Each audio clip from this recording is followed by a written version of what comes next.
2 सितंबर 2024 को Jakarta cathedral में Jakarta के आर्च बिशप कार्डिनल इग्नाशियस सहारियो ने पोप फ्रांसिस के इंडोनेशिया के अपोस्टोलिक दौरे के तारीखी मौका पर इंडोनेशियन बिशप्स कॉन्फ्रेंस और पीटी पोस्ट के ताउन से पोप फ्रांसिस का इंडोनेशिया के दौरे पर बनाई गई एक खसूसी डाक टिकट की नकाबकुशाई की। निज इंडोनेशिया में कैथलिक चर्च के लिए इस डाक टिकट की अहमियत पर भी बात की। कार्डिनल इग्नाशियस ने कहा कि ये खसूसी डाक टिकट इंडोनेशिया के लिए एक एजाज़ है।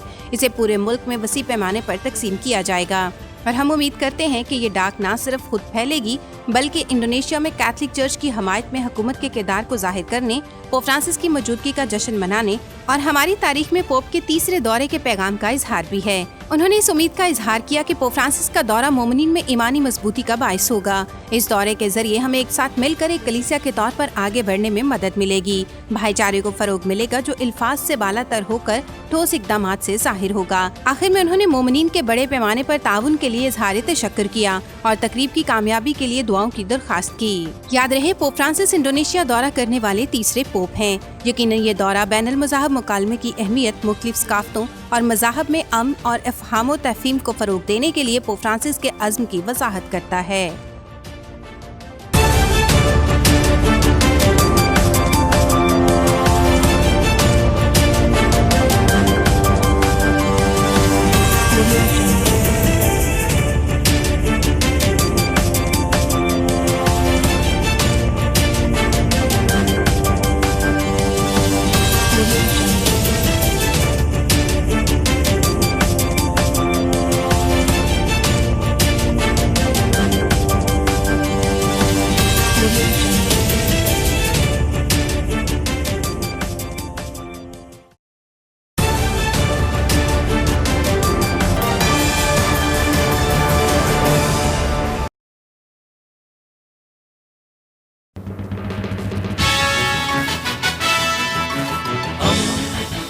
दोस्ती का पैगंबर, रेडियो वेरितास एशिया।